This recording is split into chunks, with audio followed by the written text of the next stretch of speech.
Okay, so here's the completed one. I think you can see it all. Oops, I didn't mean to do that. Here's all my points plotted.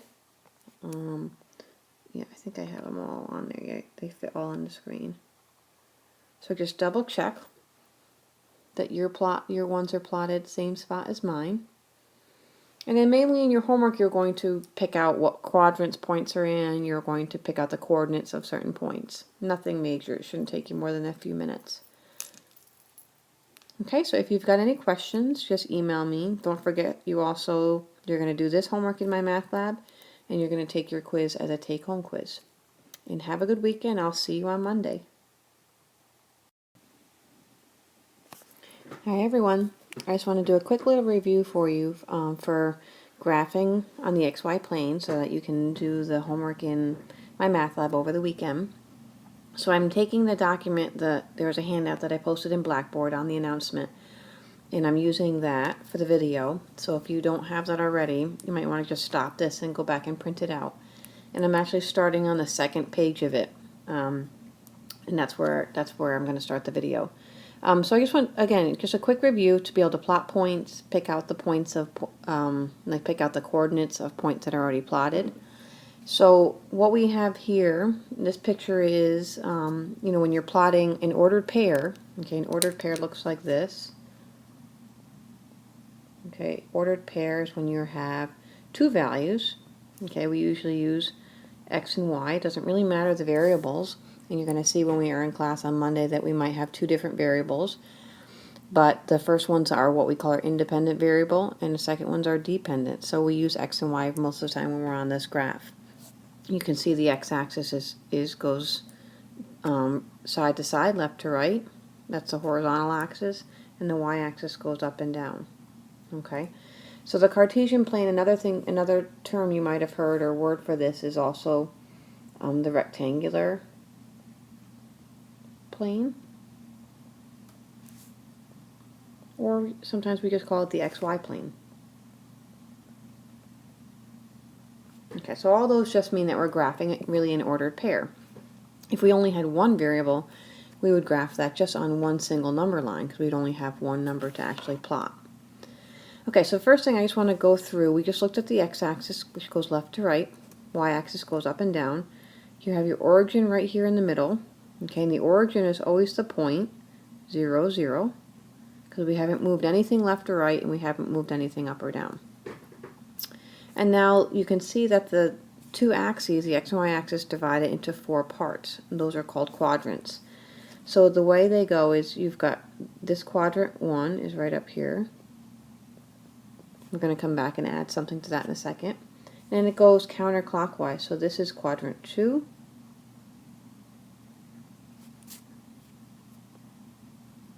Down here is quadrant 3.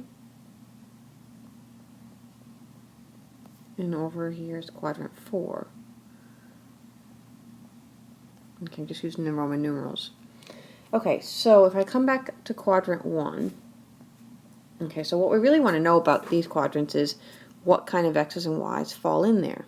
Okay, so if I look at quadrant 1, all these points in here that we're going to actually pick out the coordinates for in a second, all these points, if I'm at the origin and I move to the right and up, it means both x and y are both positive to get into quadrant 1. Sorry about that. Positive, positive. So A, B, and C, let's look at A, that point. Okay, to get to A means I had to, if I start at the origin, I had to go 1, 2, 3, and then up 2.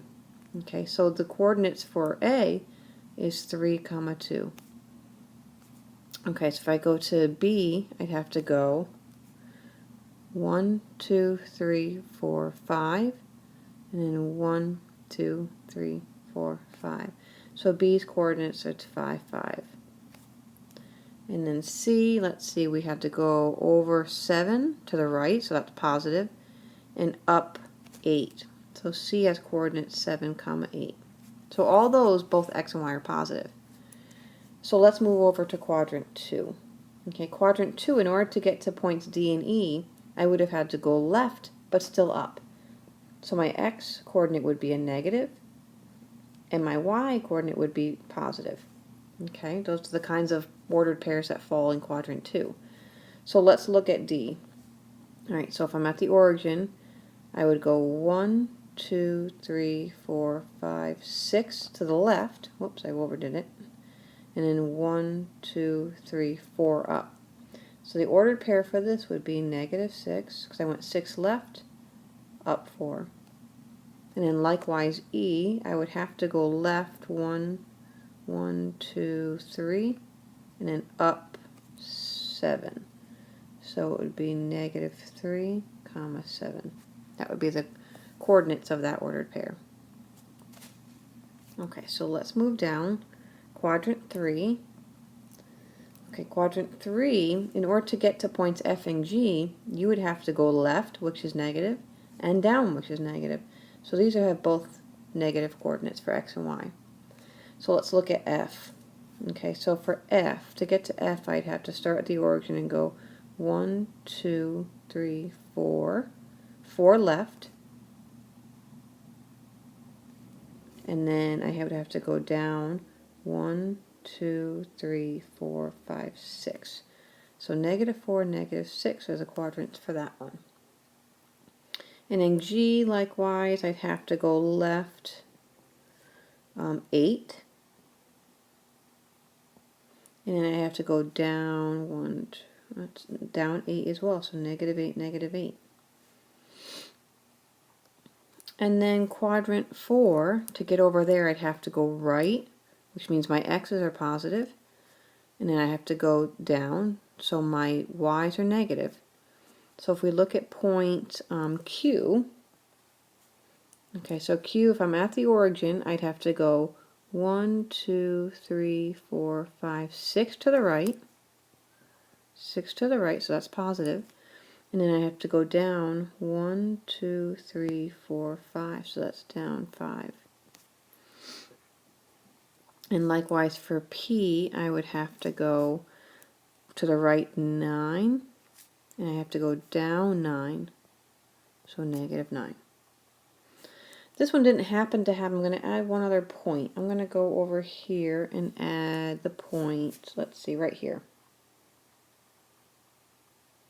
Okay, right on the x-axis. Okay, so if it's right on the x-axis, let's see what the coordinates would be for that. Okay, so it's not really in any of the quadrants. Anything that's going to fall on either the x or y axis is going to have a 0 somewhere. It's a matter of is the 0 for the x or for the y.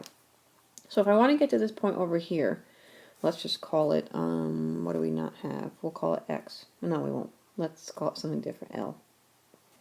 Okay.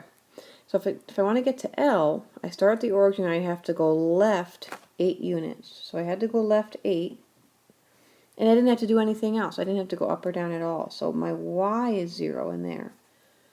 Okay, because I'm not moving up anything up or down. And so any point along that x-axis, that's what's gonna end up happening. I'll have a 0 for y. Let me add one more. Let me go right here. Okay, I'll call this point S. Okay, so for point S, if I'm at the origin, okay, I don't want to move anything left or right. Okay, I don't want to go anything because I want to stay. I'm just going to move down 4. So the fact I moved down 4 is going to go, that means my y coordinate is -4, and I didn't do anything in the x direction. So I have a 0 for my x coordinate. So anywhere on the y-axis is going to have a 0 for x, just the opposite of that other point we did that was on the x-axis. Okay, so what I want you to do now is stop the video for a second, and you're going to flip your page over, and the next page is just plotting some points. Okay, it's got quite a few points that you're going to plot on the graph that's right on the handout. And when you're done, start the video back, and I'm going to flip back right here, and you can just check to make sure your graph is the same as mine.